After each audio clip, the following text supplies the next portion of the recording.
Welcome back, guys, to another episode of the Weeknight Mysteries. We're recording once more. I'm with my co-host, Rain. How are you? Hi guys, and hi yours. I'm completely okay today. How are you? I'm great. I'm actually really excited to talk about another case this week. We're doing two cases this week once more. We're going to be discussing the Corrie McKeague's disappearance. Now, this is an interesting case. Yeah. I think what sparked our interest in particular was the CCTV footage that is available in this case, right? I mean, we have a guy who's 23 years of age. Pretty young. Pretty young. This is all happening in the UK. Now, he's on a night out with some friends. CCTV footage captures him kind of walking drunkenly across the... Was he stumbling? Yeah, stumbling. Or swaying? Or both? Both. Oh. I think. Extremely drunk then. Yeah, extremely drunk. We're going to be showing the CCTV footage on our YouTube channel, of course, so everyone can, if you are interested to see how this man was walking, you could definitely go peep that. Another interesting fact is that we do have that CCTV footage, and I think this is one of the reasons what captured our interest this week to talk about Corrie's case. It was very mysterious. It was mysterious, and the presumed death, or like the cause of death, is pretty gruesome. And we're gonna be jumping into everything, but before we, I guess, delve deep into the theories and what we think about this case, I think it would be a good time for us to discuss the case bit by bit. Let's start from the very beginning, right? So once again, Corrie McKeague is a 23-year-old RAF gunner. What's an RAF? RAF is Royal Air Force of England, something like that. So it's basically the Air Force, the military in England, and he was a gunner. Since he was just 23 years of age, I don't think he was an experienced gunner. He's pretty young to be one. Pretty young. I think I've seen some sources claim that he's only been doing that for less than a year at that point, but I could be mistaken here. Another thing to kind of mention is that when he was growing up, his parents had divorced. And he was raised by his mother, mainly, I believe, in a town in Scotland named Dunfermline. I think that's how it's pronounced, most likely. Oh, he's Scottish then. I think he's Scottish. But it happened in the UK, right? Yeah, it happened in England. He also had two brothers. One is named Dara, and another one is McKean. He also has a daughter with a woman named April Oliver. But it's interesting because he dated this woman, April Oliver, according to a source I've read, only for 5 months before he vanished. And then 4 months after he vanished, April announced that she was pregnant with Corrie's child. Essentially, what's happening here is that he didn't know about it. Yeah, as he went missing, Corrie didn't know that he was pregnant with April. Well, that April was pregnant. With the baby. Yeah, with the baby. Apparently, April Oliver, his girlfriend at that time, only herself realized that she was pregnant 2 weeks after Corrie had already vanished. Oh, that's unfortunate. It's unfortunate. Going back a little bit to his childhood, I see that this is an entry. This is an entry that you left in our notes, that he was apparently a happy child, but had developed issues with alcohol after his parents separated, and his friend had died on a train line when he was just a teenager. His mother described her son's drinking as atrocious and described him as a binge drinker who regularly lost his phone or wallet on nights out, but was never aggressive with or without alcohol. So this is the information that you added? Yeah, I read a couple of articles about it, and apparently what was in those articles is that death of his friend when he was a teenager really left a mark on him, and that's when he started binge drinking. Right. Yeah. All right. Now let's jump to the day when he vanished, which was 2016. Oh, this one's pretty recent. Yeah, 2016, September 23rd. He was out drinking with friends in a town in England called Bury St Edmunds. It's not a very big town. It has a population of 40,000 people. The town is the cultural and retail center of West Suffolk probably, and tourism is a major part of Hey, yeah, the maybe economy. you did a research about this, but which part of England is it? North, south, It's east, like west? it's like let's say west. It's like western part of it's like the western part of England. You know, England is pretty like, let's say, vertical. Yeah. It's not it's a vertical kind of country. Yep. So it's like a little bit to the west. Ah, I see. So basically, this town, Bury St Edmunds, is actually located 10 miles south from his RAF base where he was stationed. So he was going back and forth in this town then? Yeah, exactly. This was also a Friday evening, so he went missing on the Friday night. Well, Friday going to Saturday. Friday night out. Friday night out makes perfect sense for him to be out, right? Yeah. He had separated from his friends in the early hours of the 24th, which was early hours of the Saturday now, after he was asked to leave the Flex nightclub in St. Edmunds because he was too drunk. The other information I found from this encounter is that apparently he wasn't causing any commotions at the nightclub. Yeah. However, he was too intoxicated, and I think the official position of the nightclub was that he was attracting attention to himself at that In point. what way? What way though? I have no idea, but apparently, he didn't really have any No issue. fights. No fights, no Okay. nothing. I actually looked a little bit into this This is nightclub. interesting, right? To It get did- thrown out Yeah, just because you're intoxicated. exactly. I did look a little bit into this nightclub, the Flex nightclub, and it's like this kind of not like the fanciest nightclub, but seems like there's a lot of people there. It A seems pretty like popular place. yeah, like a crowded place, like a lot of people in a short proximity. Like a very crowded dance floor. That's like what I found on their Facebook page.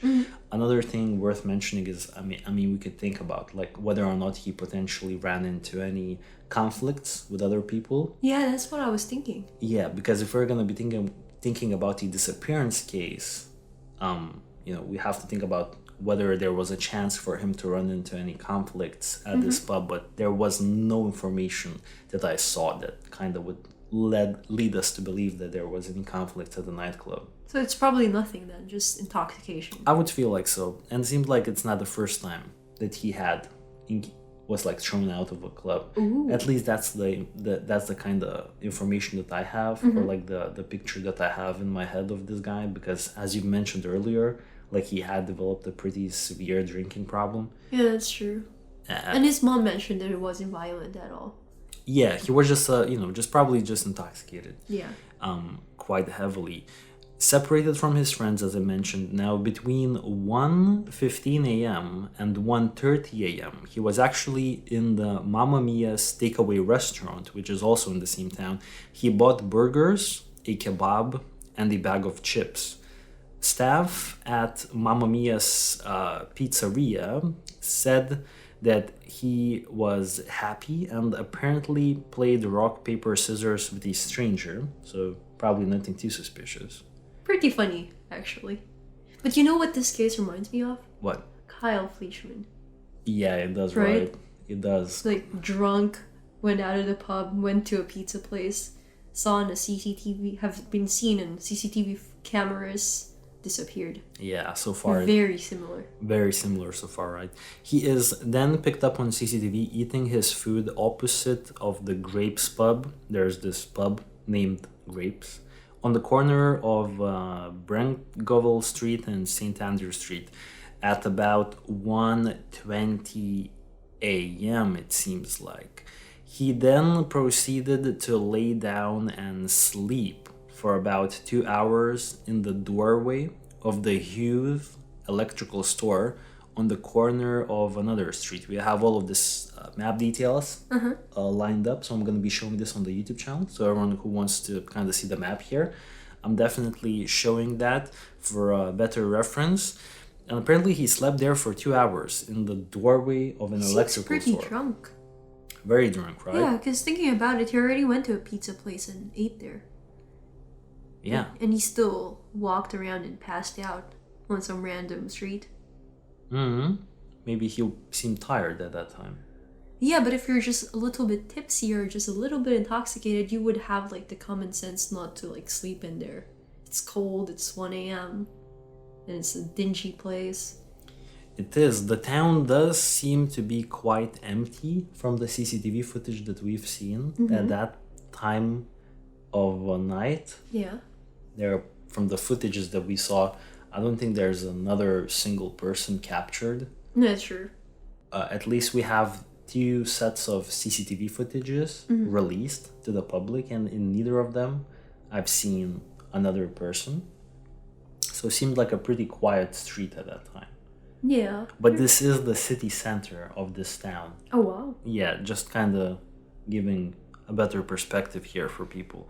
Let's also talk a little bit about that. Leading up to his disappearance, he seemed happy. He was actually planning to meet up with his brother, Dara, on the night that he went missing.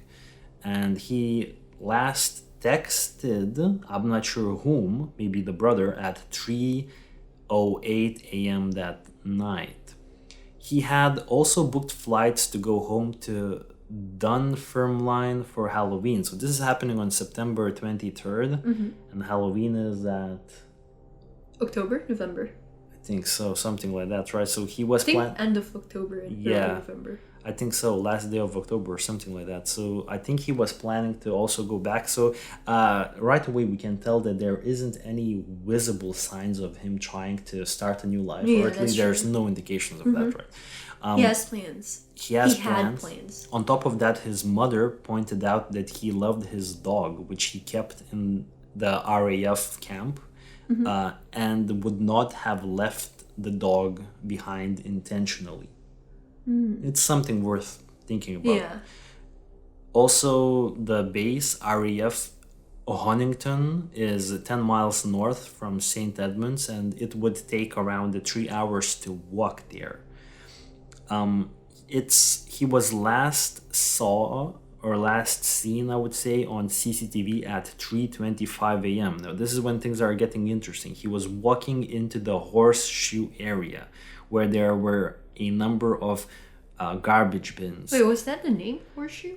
Horseshoe area, I think it's just a local kind of name for that particular part of... Is it because it's shaped like a horseshoe? I think so. I think it's probably because of that. And on top of that, there were a ton of like kind of garbage bins there. But so basically it's hard to describe. It's like a cul-de-sac. It has a walkway, like a pathway for citizens. Yeah. Not for cars. That kind of would like go cut it in half, this cul-de-sac area.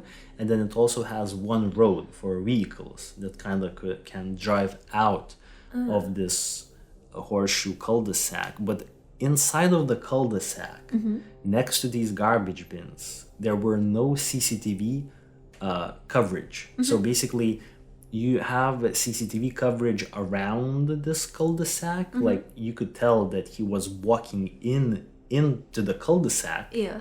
But we don't have any footage of like what's happening in the cul-de-sac with these garbage bins. On the side. Was it on the side or just within? What do you mean? Like, did he exit the horseshoe, or was he in the horseshoe? Yeah, he went in the horseshoe. We can tell from the CCTV, I assume, that he went inside of the horseshoe. But there weren't any CCTV cameras around that area, right? Yeah, so we don't know what he was doing there. But law enforcement later determined that there was no way he could have left the horseshoe area without getting captured on CCTV again. Do you know what I mean? So, interesting. So when you think about it, if he ever left the horseshoe area, one way or another, he would have been spotted on CCTV. Because if you look at the horseshoe area, there are 3 ways to get out of there. There are 2 pathways for passengers, like on foot, for people, and then there's one on for vehicles to kind of drive out of that area. But all are monitored by CCTV cameras. Yeah, well, at least that's what law enforcement claims, that there was no way he could have slipped out. So it's pretty fascinating. We have a guy walking into this cul-de-sac area, pretty drunk, had previously been kicked out of a pub, went to get some food, slept on the road, on the sidewalk, woke up and was proceeding towards this area, this cul-de-sac area. We can see him on CCTV kind of stumbling around, but then he never comes out. So this is the general premise. Let's move on with what we have here. So the local law enforcement have proved that it is actually impossible to leave the area on foot without being seen on CCTV. However, there was no footage of him ever leaving the area, as I've mentioned. So it's pretty creepy. So it seems like he went in there and he just vanished. Now, it's not believed that he intended to walk back to the RAF Huntington base, which is 10 miles northeast of the town, along minor unclassified roads. So this is the general premise, and this is where we have to kind of talk about it, because it's interesting to me how he went there with his car. Like, he drove to the town with a car, parked his car in a parking lot, and then proceeded to get smashed. Like, he went to a pub, then to another pub, then to a nightclub, and he was very intoxicated. Do you have any information about, like, maybe he talked to a friend, he's gonna crash in a friend's place or something? That's the question that I would have for you also, because I don't have this information. Because it's interesting for me, what was his original plan? Because if you go there, I mean, it's Friday to Saturday, and then also he was supposed to go to work on Monday. So he had the whole weekend off. So maybe that was the premise, that he would go there. Wait, did his parents live there in that area? No, I think his parents lived way in Scotland, so way north. Yep. And this was happening in the more southern part of England. So this was kind of quite a bit away. Yeah. And then I think it's also worth mentioning the fact that, so basically, if this was happening from Friday to Saturday, that would mean that he had work on Monday.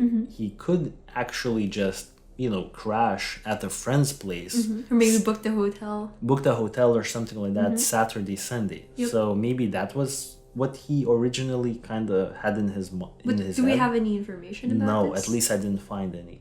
But I feel like there was probably an explanation to all of this. Or he probably just wanted to get smashed, wake up in the morning when he's completely sober and hungover, maybe eat some breakfast and then go back to the base using his car.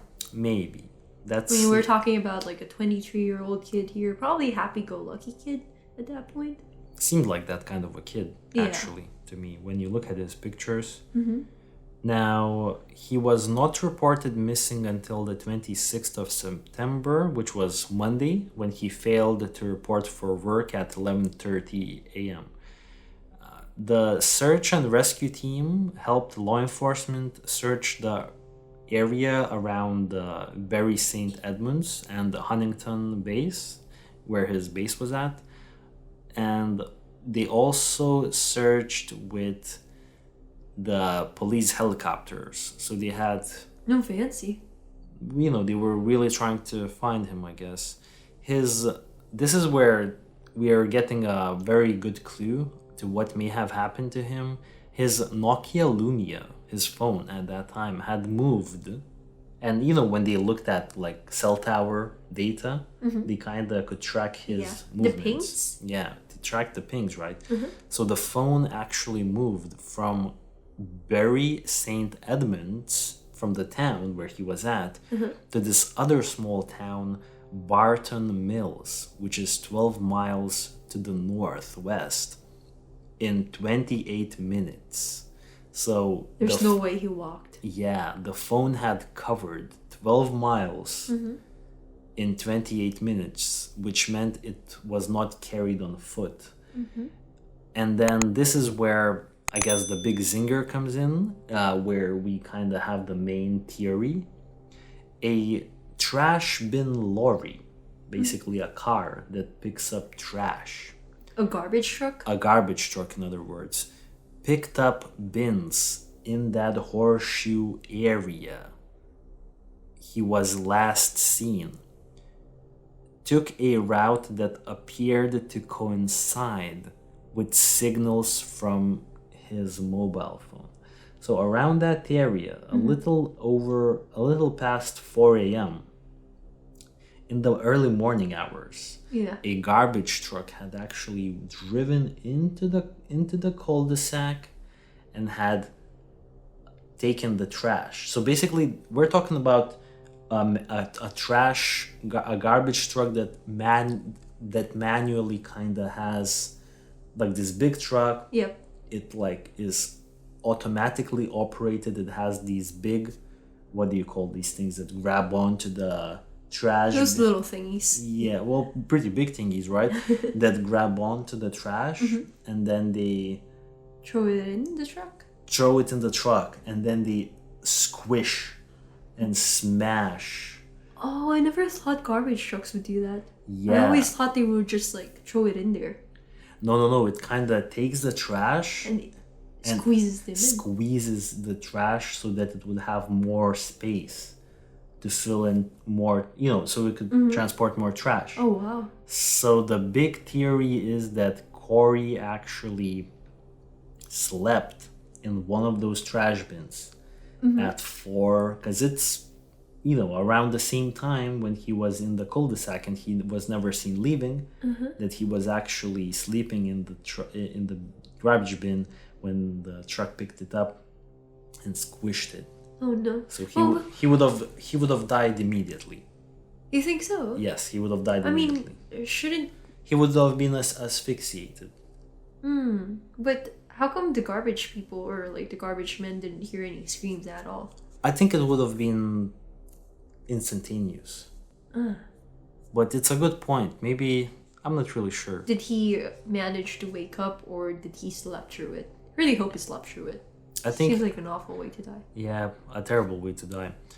Now, in October, law enforcement had seized a garbage truck that allegedly used to contain his Nokia phone, but it led to nothing. So somehow law enforcement determined that this particular garbage truck most likely contained his Nokia phone. And it's probably easy to determine because there's probably only one garbage truck that's going around the area. Yeah, going around the area. Aren't there around like 2 or 3? Yeah, but like they're not going through the same garbage bins, right? Yeah. So there's probably a one designated garbage truck going on the same route. Yeah. And now initially it was stated that this truck was only carrying a weight of 15 kilos. And so could not have been carrying Corrie McKeague because Corrie himself weighed 90 kilos. So how could he ever be in there, right? Exactly. This led to searches being carried out along the route of this garbage truck between the two towns. It's still interesting because law enforcement were pretty confident that his phone was in the truck, but his body was probably not in the truck, so as if he probably just discarded his phone. Maybe it was an accident. Maybe he was having, takeout food from Mamma Mia's pizzeria. Yeah. He was just walking there to throw out some trash, maybe his food waste. I mean, it's possible. He was drunk. And accidentally also discarded the phone. So maybe that's what they were leading towards. But later on, we will find out that the calculations were actually incorrect. And it was over 100 kilos of weight that the garbage truck was carrying, which was more than average. Because on average, it would carry around like 40 to 60 kilos. That time it was over 100 That's kilos. way too heavy. It's way too heavy, and it would make perfect sense for Corrie's remains to be in that garbage truck. The Nokia phone itself was never found. It was either switched off at 8 a.m. on that night, on the 24th, on the morning, let's say, or it ran out of battery, or it was damaged permanently. It later emerged, and then an error had been made in the reading. In fact, the garbage truck was carrying more than 100 kilos, far higher than originally thought, and enough to have included Corrie. Police said that this error in the reading supplied to them was an innocent mistake with no intentions to mislead, because initially this seemed suspicious, as if someone was trying to, someone was trying to alter this information to kind of get police to look somewhere else. Like a cover-up. Like a cover-up, potentially, right? Corrie's mother stated that Corrie would have accepted a lift if one was offered to him. Law enforcement also stated that third party could be involved, and they weren't ruling out anything at that time. Investigation also covered parts of the Hollow Road industrial estate in the Bury St Edmunds and Great Livermere, which is a small village close to the area of Huntington, on supposed route back to his base. This was initially when they were still investigating the theory that he actually decided to walk home on foot, which is around 10 miles to the north. And I already did a Google Maps estimation. Google Maps suggest that this route would take around 3 hours to That's walk. way too far. Way too far for a man who's barely stumbling around. Yeah, and if in the morning, I believe, if he's super drunk that night, he would wake up with a massive hangover. Exactly. And with a hangover, he wouldn't want to walk 10 miles going back. Especially when he has his car right there. Yeah, exactly. He would most likely go back to the car, sleep a little bit, and then drive himself back. Exactly. There was no rush to get back home. It was the weekend. It was the weekend. Another interesting kind of development happened that I think it's worth mentioning on October 10th of that same year. A month after. Yeah, let's say a month after. A little bit more than a month. A dismembered and burned body was found inside of a suitcase. So there was a suitcase found kind of alongside the road. And same area, right? Yeah, I think general same area. And it was interesting because there was I'm not sure where the exactly this area was, but it was mentioned that initially it was investigated that could this potentially be Corrie's body. But that's terrifying. The body in the suitcase was missing limbs, was missing legs, arms, and the head. So basically there's no way to identify this body anymore because it was so badly burned. At one point, the law enforcement didn't even know if this was a man or a woman inside of the suitcase. Terrifying. I didn't know about this. I think I briefly mentioned to you prior to recording, but I didn't tell you that the details. Yeah, the head was decapitated, and the arms and legs were also cut off in order for law enforcement to not find out the identity of this person. That's terrifying. Yeah, because I'm not sure if you're aware, but one of the techniques that culprits will use to make sure that the bodies are not identified is cutting off their heads, because the head has dental records and other kind of features, I think, but mainly dental records, because you don't want law enforcement looking at dental records, because that will kind of lead you to to match up who this victim is. Later, it was determined that a Chinese man named Ming Jiang, who was 43 years of age, of Manchester, was found guilty of the murder. And he must serve a minimum term of 33 years, but I think he already has life imprisonment. And the body was actually not Corrie. It was another Chinese man named Yang Liu, who was 36. The suitcase was found near the parking area of Tintwistle. It's another town. The body was so badly burned that officers were initially unable to tell if it was a man or a woman. This is still very terrifying. Yeah. Even if it's not Corrie. Yeah, we're not gonna get into that whole thing, but essentially what happened there was this 43-year-old man, Chinese man, was Probably addicted. had a feud with the other guy. Nah, he didn't. He was actually a gambler in Manchester, and he had already ran up his debts to £270,000, Oh crap. and he basically didn't want to pay it, so he killed this other Chinese guy to steal his identity. He already had a history of like stealing identities. It's one way not to pay your debts. Yeah, it is. Jeez. But later on, since this guy, Yang Liu, was missing, and they actually tracked that Ming Jiang was the guy who last was Seen with him. seen with him. Yeah, this other guy was originally from Beijing, and he was also kind of a gambler, and they were kind of buddies at one point. He befriended him, but then later he killed him. Tried to steal his identity. Then after doing that, he was trying to sell the apartment immediately. Like, he was just an addict. Yeah. A gambling addict turned into a violent killer, essentially. Now, Act of desperation, I think. I think so, right? So let's jump back to Corey's case. In the 2 hours between 3 a.m. and 5 a.m., so in the general Early morning hours. when he went missing, because let's remember, we last have footage of Corey at 3:25 a.m. That's Yeah. when he's never seen again after that. So between 3 a.m. and 5 a.m., during the time when he actually went missing, there were 39 people who could have been seen at some CCTV cameras as well.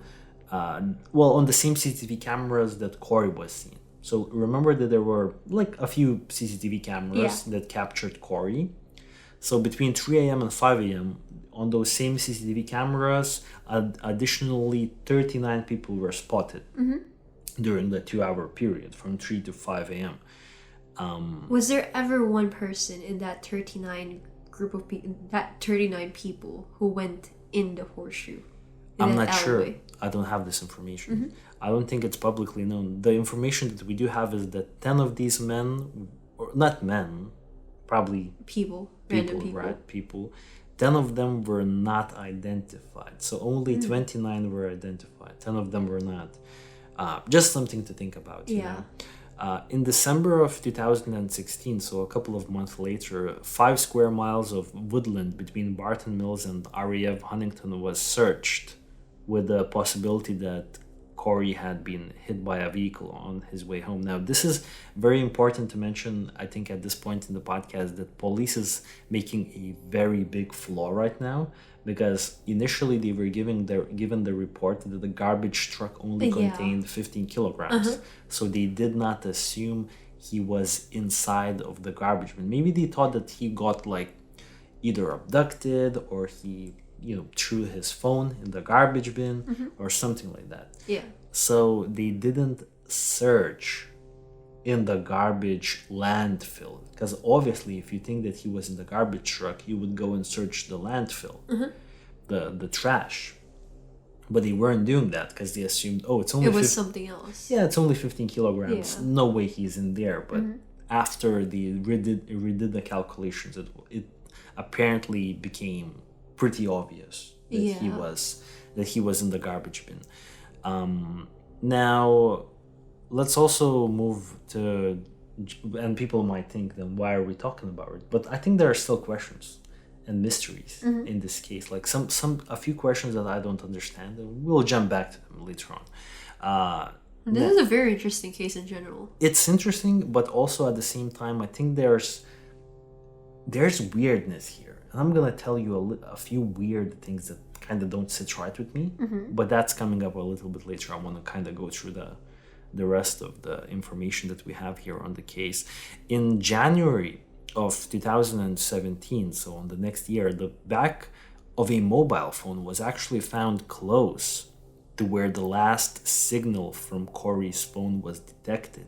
It contained no essential components, such as a SIM card or any electronic parts. The police said it would be impossible to link it with the disappearance, and that no further analysis would be performed. So, a back of the phone. But I would assume it was the back of the same Nokia Lumia that he had, because if it was an iPhone, they wouldn't even investigate it. Yeah, exactly, and wouldn't even mention it. So I'm pretty sure it was the same Nokia Lumia, but there was. So they probably found the back of the phone, but they're not really certain. Law enforcement was examining his activities on swinger websites.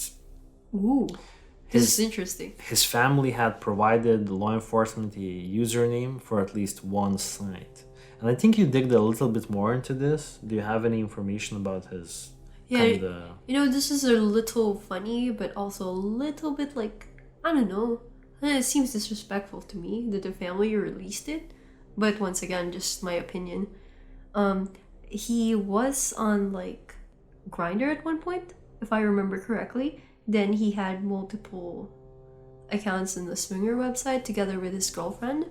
And yeah, I think the username was something like bi-lad or something similar. Bi-lad? Yeah, bisexual lad. Okay. BI lad with a number in there, if I remember correctly. But so he was a bisexual man. I think so at one point. And he and his girlfriend were in the same, or was using the same account, or were looking for other swingers online. Oh, I see. So, in the context of his disappearance, could you think any way that could... Is connected to it? Yeah. No. Do you? Probably not. Yeah. Because it seems like such a weird way to connect it. Yeah. Is it? Yeah, I think... Well, I mean, at that point, I guess they were looking for anything, So it makes sense to investigate every single lead. In February of 2017, law enforcement started searching the landfill where his phone last connected to a tower. This was in the belief that he had slept in a bin and had been crushed to death when the bin lorry collected the contents of the bin and transported them to the landfill site. Family does not believe this version of events due to the fact that he was proud of his appearance. He could have gone and slept in his car, which was not very far away. That's true. And it's even more relevant because he already had slept 2 hours prior to that. Yeah, that's the weird part. And he went to sleep again. And this is, this is... He already ate, slept, and then slept again? And then slept again? Yeah, what's that all about? He's probably not as drunk as he was when he, slept inside that lorry bin. Exactly. The search covered 1,100 square yards to a depth of 25 feet. Was expected to cost law enforcement around £1 million. That's a lot of money. That's a lot of money. On the 1st of March, a 26-year-old man was arrested on suspicion of attempting to prevent the course of justice. He was not the driver of the garbage truck nor a relative of Corrie's. I believe it's the guy who probably did the math incorrectly. Mm-hmm. That would make sense. Because that's when they figured out, the trash truck had way more weight. Mm-hmm. And this guy, 26-year-old guy, probably miscounted. Was in there. Oh, No, he miscounted it. Mm-hmm. He was 26 years old? The guy who got arrested on suspicion of attempting to prevent the course of justice. Do you think he intentionally did that, or was it just a mistake on his part? No, law enforcement later claimed that it was a genuine mistake. Mm-hmm. On the 7th of March, the suspect was released and the police stated they believed he had genuinely made a mistake and that the charge had been dropped. In conjunction with this, police revealed that an error had been made in the calculations of the weight of the garbage truck and that it was close to 220 pounds, which is 100 kilos.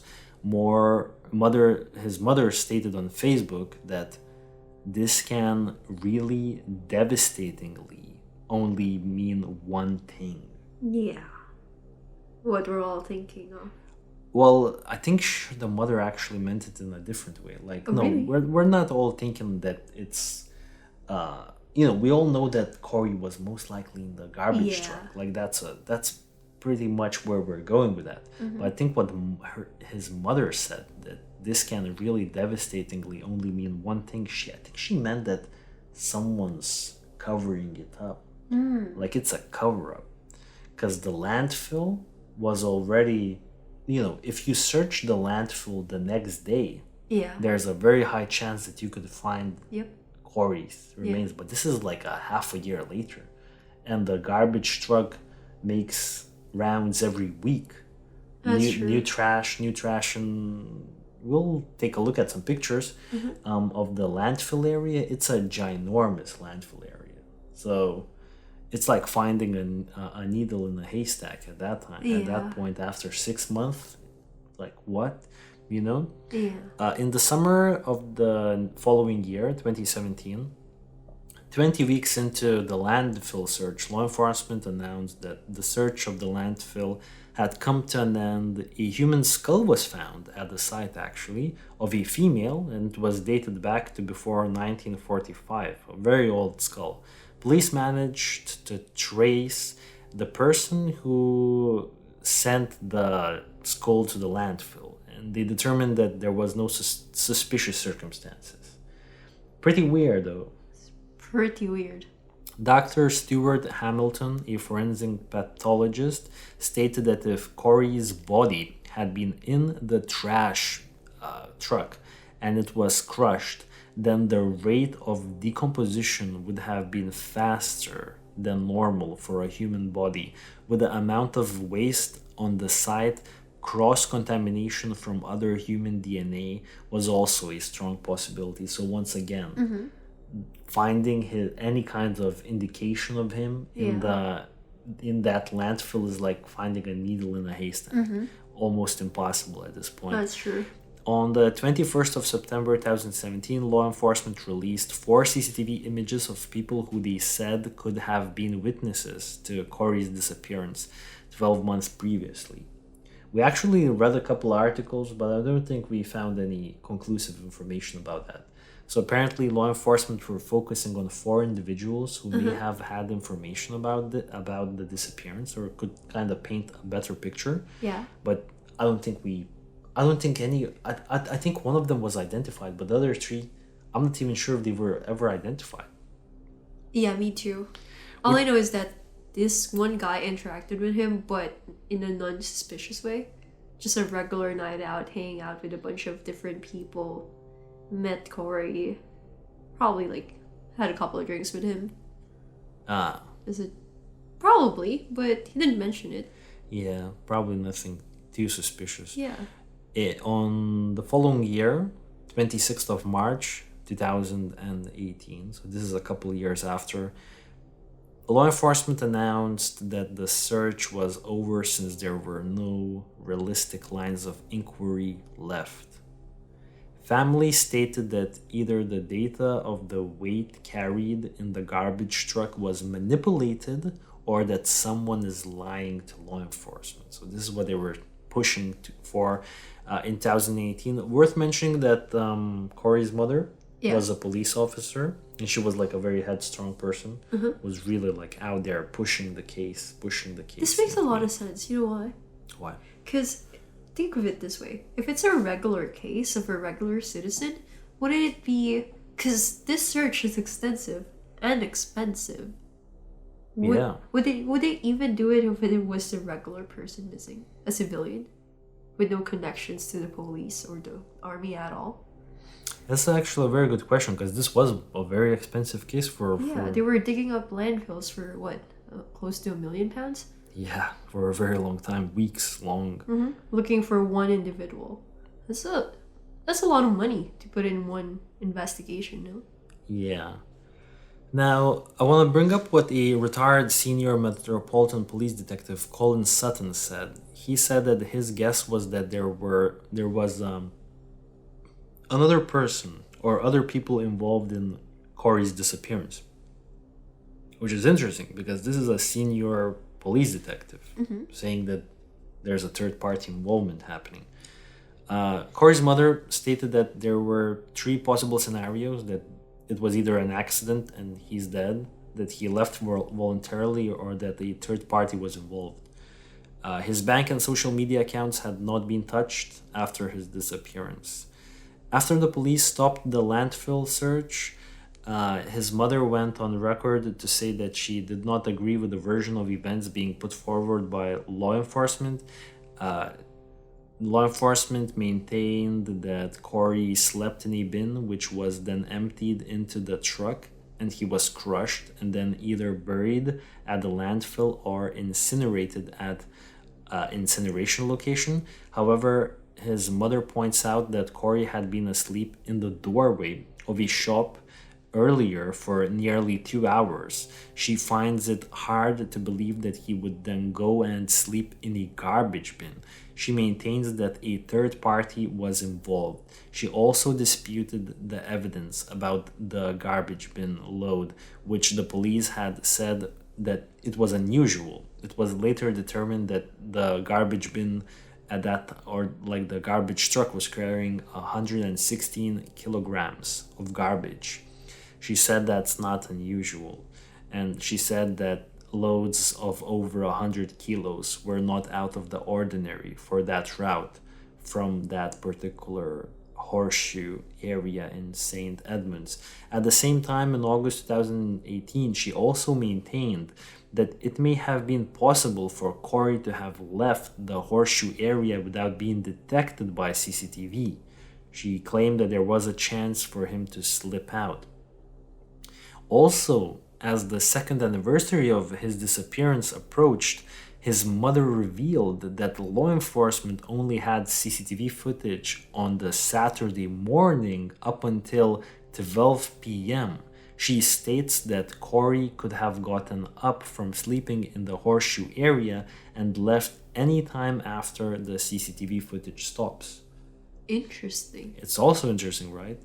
And then I would say in October 2018, law enforcement revealed that they had analyzed the data from the bin weights as carried from the horseshoe area to the landfill site at Milton, and it was normally between 44 pounds, which is 20 kilograms, and 30 kilograms. So during the period as shown from January 2016 to February 2017, during this year, Corrie went missing, it was only nearly 100 kilos once in the entire year. Yeah. Therefore, on the morning of the 24th September 2016, when the load was 116. That's way too heavy. It's way too heavy. It was never even 100 kilos. Mm-hmm. It was determined that Corrie was inside the bin. And it was later emptied, and he is somewhere in the landfill at Milton.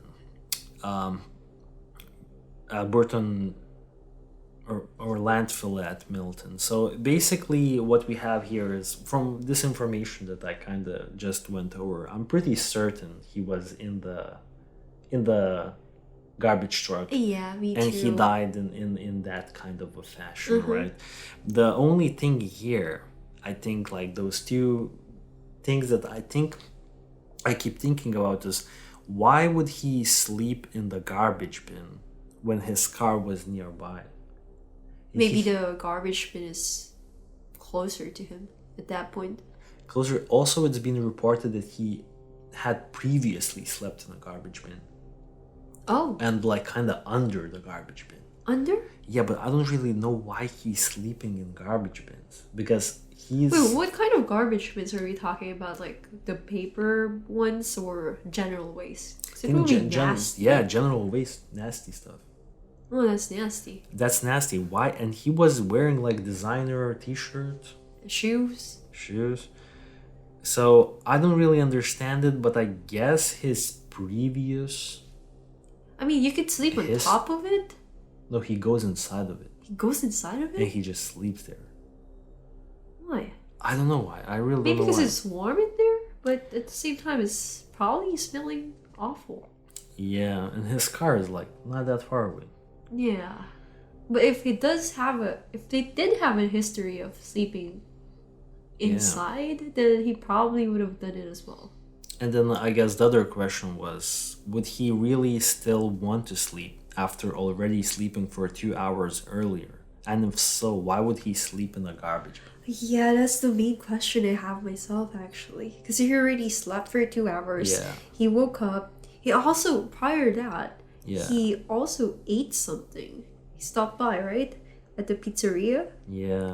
So, after eating and then taking a 2-hour nap, he wasn't probably as drunk as he was, and he probably had more energy to just walk into his car. Yeah, but this is just, we can kind of speculate on Yeah. that. There's Pure speculation. Yeah, pure speculation. I guess the one last thing for us to kind of discuss here would mainly be, and I'll show you a picture right now. So as you can see, this is the garbage bin, the horseshoe cul-de-sac area. Mm-hmm. Oh, there are multiple ones. This is the footage. Yeah, as you can see, there are multiple garbage bins Yeah. here, and this is basically where we suspect that he may have been sleeping in one of them. Mm-hmm. And obviously, since he went inside this area and CCTV never captured him leaving, we suspect that, he was there and he got transported via the garbage truck. Yeah. Now, the only, I guess, other option here is that maybe he had an altercation with a third party and they, Knocked him out. And dumped him in the trash bin. That's like a good point. That's like another good or killed him and put him in the Threw trash. him in there. Yeah, one way or another put him there. But then think about it. Wouldn't CCTV capture People going in and out. in of and that out? area. Yeah, in and out. Exactly. So if and I think it would have been mentioned. So I Yeah. think it's pretty safe to say that no other person or persons actually went into the cul-de-sac area at the same time. Or maybe they did, I don't know, because law enforcement, remember, they were looking for those 4 specific people. Yeah. Maybe these people were the ones who actually traversed the garbage bin cul-de-sac area. Perhaps. Remember, maybe these people, maybe that's why they were looking for these men, because maybe these people were actually the ones who were in the horseshoe area. Because maybe they were spotted on one CCTV camera coming in and spotted from another CCTV camera coming out. So what if Corey's sleeping there and they come in, beat him up, put him in the garbage bin, and then walk out? It probably would be so noticeable by the CCTV footages, though. Not necessarily. I mean, the horseshoe area wasn't Oh, that's true. filmed, Yeah. so not necessarily. Now I have a stupid question. Yeah. Do you think it was suicide? Intentional? No. There's no way, right? Because there are other easier ways to go. Yeah, because I know that the father initially said that It could have been. suicide Yeah. because he didn't want to be a father, but I have no idea how this miscommunication even happened when the girlfriend didn't even know that she was pregnant after 2 weeks after. So it's like this was It doesn't add up. this is just a massive miscommunication from the Yeah. family. Now, I guess the other possibility is, now I'm gonna show you the picture again, is that someone from the horseshoe area, because you can see there's doors here, there's facilities, right? Maybe someone from the horseshoe area came out from the back and killed him or beat him up and then put him in the trash. So I think you have to solve this case, you really have to look at the people who, if you're ever gonna think of any foul play, you're gonna think of people going inside of this cul-de-sac and coming out during the same time period, or you have to think about the people living in that area. This doesn't necessarily look like, and I actually looked at like what are these buildings. These are not living quarters for Are these people. like shops?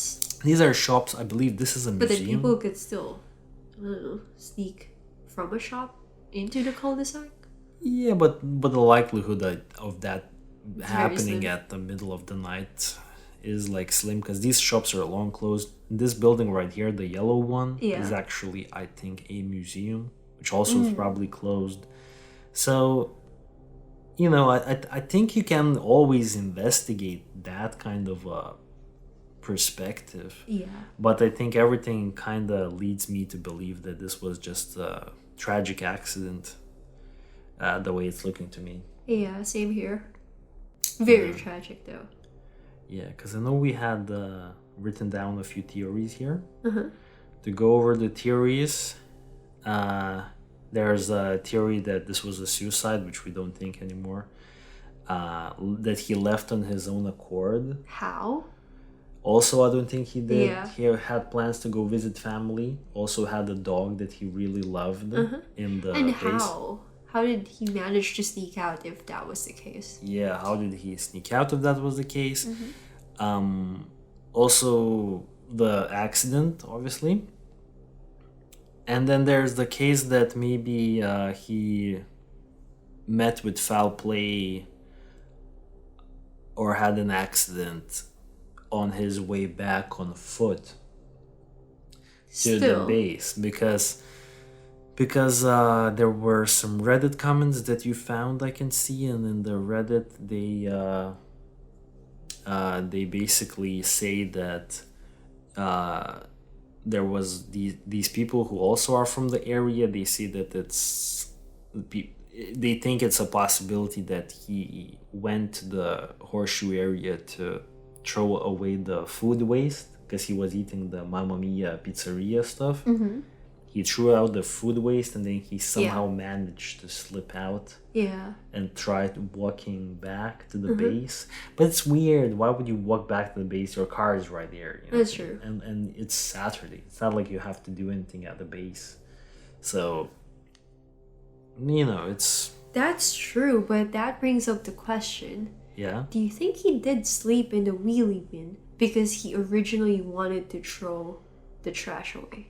The food waste. Oh, yeah. Yeah, right? Maybe he was intentionally going there to throw the food waste out, but then he was like, nah, this seems so warm.